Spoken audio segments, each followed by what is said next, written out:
Welcome back to my channel fine maths classes. So ഇന്നത്തെ ക്ലാസ്സിൽ പഠിക്കാൻ പോകുന്നത് സ്ക്വയർ ആൻഡ് സ്ക്വയർ റൂട്ട്സിലെ എക്സസൈസ് 5.3 ക്വസ്റ്റ്യൻ നമ്പർ 7 ആണ് കേട്ടോ. അപ്പോൾ എൻ്റെ ചാനൽ കാണുന്നവർ സബ്സ്ക്രൈബ് ചെയ്യാനും ലൈക്ക് ചെയ്യാനും കമൻറ്റ് ചെയ്യാനും മാക്സിമം ഷെയർ ചെയ്ത് സപ്പോർട്ട് ചെയ്യാനും മറന്നു പോകരുത്. സോ ഇന്നത്തെ ക്വസ്റ്റ്യൻ ഇതാണ്: the students of class 8 of A school donated ₹2,401 in all for Prime Minister's National Relief Fund. Each student donated as many rupees as the number of students in the class. Find the number of students in the class. അപ്പോൾ ഇതാണ് നമ്മുടെ question, ഒരു വലിയ question. എന്നിട്ട് നമ്മളെടുത്ത് ആ ക്ലാസ്സിലെ സ്റ്റുഡൻസിൻ്റെ നമ്പറും കണ്ടുപിടിക്കാൻ പറഞ്ഞിരിക്കുന്നു. എങ്ങനെ കണ്ടുപിടിക്കും? എന്താണ് ഈ ക്വസ്റ്റ്യനിൽ പറഞ്ഞിരിക്കുന്നത്? അതൊക്കെ നമുക്ക് നോക്കാം. അതിനു മുമ്പായിട്ട് മിസ്സിൻ്റെ ചാനൽ സബ്സ്ക്രൈബ് ചെയ്യാത്തവർ please please please please subscribe my channel. Maximum share ചെയ്ത് സപ്പോർട്ട് ചെയ്യുകയും വേണം. ഓക്കെ, അപ്പോൾ നമുക്ക് നമ്മുടെ ക്ലാസ് ഇവിടെ സ്റ്റാർട്ട് ചെയ്യാം. സോ ഇതിൻ്റെ മീനിങ് എന്താണെന്നുള്ളതും നമുക്ക് നോക്കാം. അപ്പോൾ എന്താണ് നമ്മുടെ ക്വസ്റ്റ്യനിൽ പറഞ്ഞിരിക്കുന്നത്? The students of class 8 of A school donated ₹2,401 in all for Prime Minister's National Relief Fund. അപ്പോൾ 8th ക്ലാസ്സിലെ സ്റ്റുഡൻസ് എന്താണ് ചെയ്തത്? പ്രൈം മിനിസ്റ്റർ, പ്രധാനമന്ത്രിയുടെ നാഷണൽ റിലീഫ് ഫണ്ടിലേക്ക് ₹2,401 എന്ത് ചെയ്തു? സംഭാവന ചെയ്തു. ഓക്കെ, അപ്പോൾ നിങ്ങളും 8th ക്ലാസ് സ്റ്റുഡൻസ് ആണ്. അപ്പോൾ ഞാൻ നിങ്ങളെ വെച്ചിട്ട് തന്നെ പറഞ്ഞുതരാം. ഓക്കെ, അതായത് നിങ്ങളുടെ ക്ലാസ് പ്രൈം മിനിസ്റ്ററിൻ്റെ നാഷണൽ റിലീഫ് ഫണ്ടിലേക്ക് എത്ര രൂപയാണ് ഡൊണേറ്റ് ചെയ്തത്? 2,401. ഇനി അതെങ്ങനെയാണ്, ഏത് രീതിയിലാണ് ഡൊണേറ്റ് ചെയ്തിരിക്കുന്നതെന്ന് അറിയാവോ? Each student donated as many rupees as the number of students in the class. ഓരോ കുട്ടികളും ഡൊണേറ്റ് ചെയ്തത് ആ ക്ലാസ്സിൽ എത്ര കുട്ടികളുണ്ടായിരുന്നോ അത്രയും രൂപ വെച്ചിട്ടാണ്. മനസ്സിലായില്ല അല്ലേ? അതായത് ഇപ്പം നിങ്ങളുടെ ക്ലാസ്സിൽ ഒരു 50 സ്റ്റുഡൻസ് ഉണ്ടെന്ന് നിങ്ങൾ വിചാരിച്ചോ. അപ്പോൾ ഓരോ കുട്ടികളും എത്ര രൂപ വെച്ചിട്ടായിരിക്കും കൊടുക്കുന്നത്? 50 റുപ്പീസ് വെച്ചിട്ട്. ഇത്രയേ ഉള്ളൂ സംഭവം.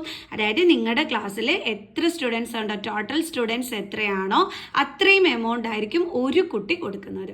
മനസ്സിലായോ? ഇപ്പം ഫോർ എക്സാമ്പിൾ, ഇപ്പം എന്താ പറയുക, നിങ്ങളുടെ ക്ലാസ്സിൽ ഷീല എന്ന് പറയുന്ന ഒരു കുട്ടി ഉണ്ടെന്ന് വിചാരിച്ചോ. ഓക്കെ, അപ്പോൾ നിങ്ങളുടെ ക്ലാസ്സിൻ്റെ ടോട്ടൽ സ്ട്രെങ്ത് എന്ന് പറയുന്നത് ഒരു 40 ആണെന്ന് വെച്ചോ. അപ്പോൾ നമ്മുടെ ഷീല എത്ര രൂപയായിരിക്കും കൊടുക്കുന്നത്? 40 റുപ്പീസ് ആയിരിക്കും കൊടുക്കുന്നത്. ഇപ്പം മനസ്സിലായോ? ഇനി നിങ്ങളുടെ ക്ലാസ്സിൽ 10 കുട്ടികളാണ് ഓൺലൈൻ എന്നുണ്ടെങ്കിൽ നമ്മുടെ ഷീല എത്ര രൂപയായിരിക്കും കൊടുക്കുന്നത്? 10 രൂപയായിരിക്കും കൊടുക്കുന്നത്. ഇത്രയുള്ളതേ സംഭവം. ഇപ്പം മനസ്സിലായോ എൻ്റെ മക്കൾസിന്? അതായത് നിങ്ങളുടെ ക്ലാസ്സിൽ ടോട്ടലി എത്ര സ്റ്റുഡൻസ് ഉണ്ടോ അത്രയും തന്നെയായിരിക്കും നിങ്ങൾ ഓരോരുത്തരും കൊടുക്കുന്നത്. മനസ്സിലായോ? 50 കുട്ടികളുണ്ടെന്നുണ്ടെങ്കിൽ 50 റുപ്പീസ് വെച്ചിട്ടായിരിക്കും നിങ്ങൾ ഓരോരുത്തരും ഈ ഒരു ഫണ്ടിലേക്ക് എന്ത് ചെയ്യുന്നത്? ഡൊണേറ്റ് ചെയ്യുന്നത്. മനസ്സിലായോ എൻ്റെ മക്കൾസിന്? അപ്പോൾ എല്ലാവർക്കും പിടിയിട്ട് എങ്ങനെയാണെന്നുള്ളത്. അപ്പോൾ നമുക്കിതൊന്ന് ചെയ്യാം. അപ്പോൾ നമുക്കിവിടെ എത്ര സ്റ്റുഡൻസ് ഉണ്ടോന്നോ ഒന്നും നമുക്ക് അറിഞ്ഞുകൂടാ അല്ലേ? അപ്പോൾ നമുക്ക് എന്ത് ചെയ്യാം? അതിനെ എക്സൈറ്റ് എടുക്കാം. Let the number of students in the class be x. Okay, ഇനി ഓരോ കുട്ടികളും കൊടുത്ത രൂപ എത്രയായിരിക്കും നമുക്ക് നോക്കാം. Amount donated by each student is equal to എത്ര രൂപയായിരിക്കും എൻ്റെ മക്കൾസെ? ഇവിടെ നിങ്ങളുടെ ക്ലാസ്സിൽ എക്സ് സ്റ്റുഡൻസ് ആണ് ഉള്ളതെങ്കിൽ ഓരോരുത്തരും കൊടുത്ത എമൗണ്ട് എത്രയായിരിക്കും? എക്സ് റുപ്പീസ് ആയിരിക്കും അല്ലേ? അപ്പോൾ നമുക്ക് എഴുതാം റുപ്പീസ് എക്സ്. കാരണം മിസ് നേരത്തെ പറഞ്ഞു തന്നു, ടോട്ടലി നിങ്ങളുടെ ക്ലാസ്സിൽ 50 സ്റ്റുഡൻസ് ആണ് ഓൺലൈൻ എന്നുണ്ടെങ്കിൽ നിങ്ങൾ ഓരോരുത്തരും 50 രൂപ വെച്ചിട്ടായിരിക്കും കൊടുക്കുന്നതെന്നുള്ളത്. ഇപ്പം നിങ്ങളുടെ ക്ലാസ്സിൽ 20 കുട്ടികളാണെങ്കിൽ നിങ്ങൾ ഓരോരുത്തരും എത്ര രൂപ വെച്ചിട്ട് കൊടുക്കും? 20 രൂപ വെച്ചിട്ട്. അതേപോലെ നിങ്ങളുടെ ക്ലാസ്സിൽ എക്സ് സ്റ്റുഡൻസ് ആണ് ഉള്ളത്, അപ്പം നിങ്ങൾ ഓരോരുത്തരും എത്ര രൂപ വെച്ചിട്ട് കൊടുക്കും? എക്സ് റുപ്പീസ് വെച്ചിട്ട്. അതാണ് മിസ് ഇവിടെ എഴുതിയിരിക്കുന്നത്. ഓക്കെ, ഇനി നമ്മളെടുത്ത് ടോട്ടൽ എമൗണ്ട് എത്രയാണെന്നാണ് പറഞ്ഞിരിക്കുന്നത്. Total amount donated is equal to എത്രയെന്ന് നമുക്ക് തന്നിരിക്കുന്നത്? ₹2,401. അപ്പോഴേ എങ്ങനെയാണ് നമുക്ക് ഈ 2,401 റുപ്പീസ് കിട്ടുന്നത്? അതായത് നിങ്ങളുടെ ക്ലാസ്സിൽ നമ്പർ ഓഫ് സ്റ്റുഡൻസ് എക്സ് ആണ്, അത് ഇൻറ്റു ഓരോ കുട്ടികളും ഡൊണേറ്റ് ചെയ്ത എമൗണ്ട്, അത് രണ്ടും കൂടി മൾട്ടിപ്ലൈ ചെയ്യുമ്പോഴാണ് നമുക്ക് എന്ത് കിട്ടുന്നത്? 2401 കിട്ടുന്നത്. ഓക്കെ, മനസ്സിലായോ? അതായത് ഇപ്പം നിങ്ങളുടെ ക്ലാസ്സിൽ 50 കുട്ടികളുണ്ടെന്ന് വെച്ചോ. ഓക്കെ, നിങ്ങൾ ഓരോരുത്തരും ഡൊണേറ്റ് ചെയ്യുന്ന എമൗണ്ട് അപ്പോൾ എത്രയായിരിക്കും? 50 റുപ്പീസ്. അത് രണ്ടും കൂടി തമ്മിൽ മൾട്ടിപ്ലൈ ചെയ്യുമ്പോഴല്ലേ നമുക്ക് ടോട്ടൽ എമൗണ്ട് ആയ ഈ ഒരു ക്യാഷ് കിട്ടുന്നത് അല്ലേ? അപ്പോൾ അതേപോലെ തന്നെയാണ് ഇവിടെയും എക്സ് നമ്പർ ഓഫ് സ്റ്റുഡൻസ് ആണുള്ളത്, അപ്പോൾ അത് ഇൻറ്റു ഓരോ കുട്ടികളും ഡൊണേറ്റ് ചെയ്ത എമൗണ്ട്, അപ്പോൾ അത് രണ്ടും കൂടി മൾട്ടിപ്ലൈ ചെയ്യുമ്പോൾ നമുക്ക് എന്ത് കിട്ടുന്നു? 2401 കിട്ടുന്നു. മനസ്സിലായ എൻ്റെ മക്കൾസിന്? ഓക്കെ, എക്സ് ഇൻറ്റു എക്സ് എന്ന് വെച്ചാൽ എന്താണ്? X square is equal to 2401. നമുക്ക് എന്തിൻ്റെ വാല്യൂ വേണ്ടുള്ളത്? എക്സിൻ്റെ വാല്യൂ അല്ലേ? അപ്പോൾ നമുക്ക് എക്സിൻ്റെ വാല്യൂ കണ്ടുപിടിക്കാൻ വേണ്ടിയിട്ട് നമ്മൾ എന്ത് ചെയ്താൽ മതി? ഇതിൻ്റെ സ്ക്വയർ റൂട്ട് കണ്ടാൽ മതി. 2401.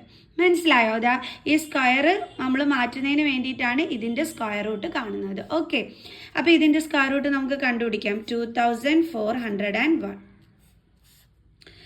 അച്ചടാ, ഇത് ഏത് നമ്പറിൻ്റെ ടേബിൾസിൽ പോകും? 2ൻ്റെ ടേബിൾസിൽ പറ്റൂല. ദെൻ 3യുടെ ടേബിൾസിൽ പറ്റുമോ ഇല്ലയോ എന്നുള്ളത് നമുക്ക് ഇതിൻ്റെ ഡിജിറ്റുകൾ തമ്മിലൊന്ന് ആഡ് ചെയ്ത് നോക്കാം. അപ്പോൾ നമ്മൾ എങ്ങനെ ചെക്ക് ചെയ്യുന്നത്? ഡിജിറ്റുകൾ തമ്മിൽ ആഡ് ചെയ്ത് നോക്കി അല്ലേ? ഇപ്പോൾ 2 + 4 + 0 + 1. അപ്പം 2 + 4 6, 6 + 1 7. 7 3യുടെ ടേബിൾസിലുണ്ടോ? ഇല്ല. അപ്പോൾ 3 കൊണ്ട് ചെയ്യാൻ പറ്റുമോ? ഇല്ല. അപ്പോൾ പിന്നെ ഇനി ഇപ്പോൾ ഏത് നമ്പർ കൊണ്ട് നമ്മൾ ചെയ്യും? നമുക്ക് നമ്മുടെ പ്രൈം നമ്പേഴ്സ് എന്ന് പറയുന്നത് ഏതൊക്കെയാണ്? 2 3 5 7 11 എക്സെട്ര അല്ലേ? ഒരു കാര്യം ചെയ്യാം, നമുക്ക് 5 കൊണ്ട് എന്തായാലും പറ്റൂല. 5 ആണെങ്കിൽ ലാസ്റ്റ് 0യും 5ഉം ആയിരുന്നേനെ. അപ്പോൾ 5 കൊണ്ട് പറ്റില്ല. പിന്നെ നമുക്ക് 7 കൊണ്ട് പറ്റുമോ ഇല്ലയോ എന്നുള്ളത് ഒന്ന് നമുക്ക് ചെക്ക് ചെയ്ത് നോക്കാം. സോ അപ്പോൾ ആ ചെക്കാണ് നമ്മൾ ചെയ്യാൻ പോകുന്നത്. 7 കൊണ്ട് പറ്റുമോ ഇല്ലയോ എന്നുള്ളത്. 2401. 7 3s are 21, 3, then 0, 7 4s are 28, then 2, then 1. So 7 3s are 21. 21 minus ചെയ്യുമ്പോൾ 0യും കിട്ടി. നമുക്ക് 7 കൊണ്ട് ചെയ്യാൻ പറ്റും അല്ലേ? അപ്പോൾ നമ്മൾ എന്ത് ചെയ്യണം? നമ്മുടെ 7 എടുത്ത് നമ്മൾ ഇവിടെ എഴുതി വെക്കണം. 343 എടുത്ത് നമ്മൾ എവിടെ എഴുതും? ഇവിടെ കണ്ടോ? ഇനി 343 ഏതിൻ്റെ ടേബിൾസിൽ പറ്റും? 3യുടെ ടേബിൾസിൽ പറ്റൂല. കാരണം ഇതിൻ്റെ ഡിജിറ്റ് തമ്മിൽ ആഡ് ചെയ്ത് നോക്കുമ്പം 3 + 4 12 ആണ് അല്ലേ? 3 + 4 12 ആയിട്ട് അമ്മോ മിസ് മൾട്ടിപ്ലൈ ചെയ്തു. 3 + 4 7. ഓക്കെ, 7 + 3 7 കഴിഞ്ഞിട്ട് 8 9 10. അയ്യോ, 10 3ൻ്റെ ടേബിൾസിലില്ല. അപ്പോൾ 3 കൊണ്ട് പറ്റൂല, 5 കൊണ്ട് പറ്റൂല. ദെൻ 7 കൊണ്ട് ട്രൈ ചെയ്ത് നോക്കാം. 7 4s are 28 അല്ലേ? ഓക്കെ, അപ്പോൾ നമുക്കിവിടെ 6 കിട്ടും. ദെൻ 3. 9 7s are 63. കിട്ടിയ ആൻസർ 49. ഇങ്ങനെ 0 കിട്ടിക്കഴിഞ്ഞാൽ അതിൻ്റെ അർത്ഥം 7 കൊണ്ട് ഇതിനെ ഡിവൈഡ് ചെയ്യാൻ പറ്റും എന്നാണ് 343നെ. അപ്പോൾ 7 ഇവിടെ എടുത്തെഴുതി, 49 ഇവിടെ എടുത്തെഴുതി. നമുക്കറിയാം 7ൻ്റെ ടേബിൾസിൽ 49 ഉണ്ടെന്ന്. 7 ടൈംസ് ചെയ്യുമ്പോൾ ഇനി 7 7 1s are 7.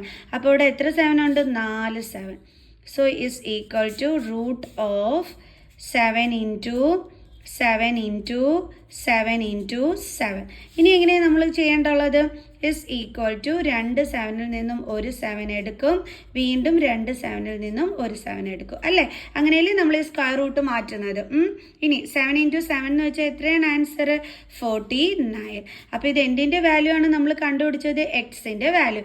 എക്സ് എന്ന് പറയുന്നത് ഇവിടെ എന്തായിരുന്നു? Number of students in the class അല്ലേ? അപ്പോൾ അത് നമുക്കിവിടെ എടുത്ത് എഴുതാം. അപ്പോൾ മിസ് അത് ഇങ്ങോട്ട് എടുത്ത് എഴുതിയാണ്. therefore number of students in the class is equal to എത്രയാണ് നമുക്ക് കിട്ടിയത്? 49. സോ അപ്പോൾ നമുക്ക് എഴുതാം 49. ഇനി ഓരോ കുട്ടികളും ഡൊണേറ്റ് ചെയ്ത എമൗണ്ടും എന്ത് തന്നെയായിരിക്കും? 49 തന്നെയായിരിക്കും. കാരണം അതും എക്സ് തന്നെയാണ്. ഓക്കെ, കണ്ടോ? അപ്പം എത്ര കുട്ടികളാണോ നമ്മുടെ ക്ലാസ്സിൽ ഉണ്ടായിരുന്നത് അത്രയും തന്നെയാണ് ഓരോ കുട്ടികളും ഡൊണേറ്റ് ചെയ്യുന്ന എമൗണ്ട് എന്ന് മിസ് പറഞ്ഞു. അതായത് ഈ 49 into 49 ചെയ്യുമ്പോൾ നമുക്ക് എന്ത് കിട്ടിക്കോളും?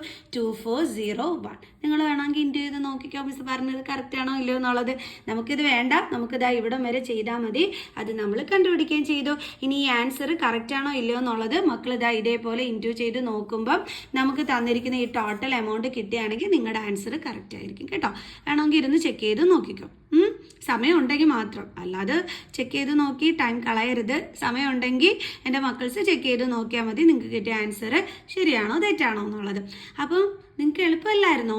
വളരെ ഈസി ആയിട്ടുള്ള ക്വസ്റ്റ്യൻ അല്ലേ? ഒന്നും കുറുക്കിയിട്ട്, അതായത് ഒന്ന് എന്താ പറയുന്നേ, ഒരു വലിയ ക്വസ്റ്റ്യൻ ആയിട്ട് നമ്മളെടുത്ത് ചോദിച്ച് കാണുമ്പോൾ നമ്മളൊന്ന് പേടിക്കാൻ വേണ്ടിയിട്ട്. പക്ഷേ വന്ന കണക്ക് പുലിയും സിംഹവും ഒന്നും അല്ലായിരുന്നു അല്ലേ, വെറും എലിയായിരുന്നു അല്ലേ. നമ്മൾ എത്ര പെട്ടെന്ന് ചെയ്ത് തീർത്തേ. ഓക്കെ, അപ്പോൾ നമുക്ക് അടുത്ത ഇതുപോലൊരു ക്വസ്റ്റ്യൻ ഉണ്ട്. അതുമായിട്ട് അടുത്ത വീഡിയോയിൽ കാണുന്നത് വരെ ബൈ.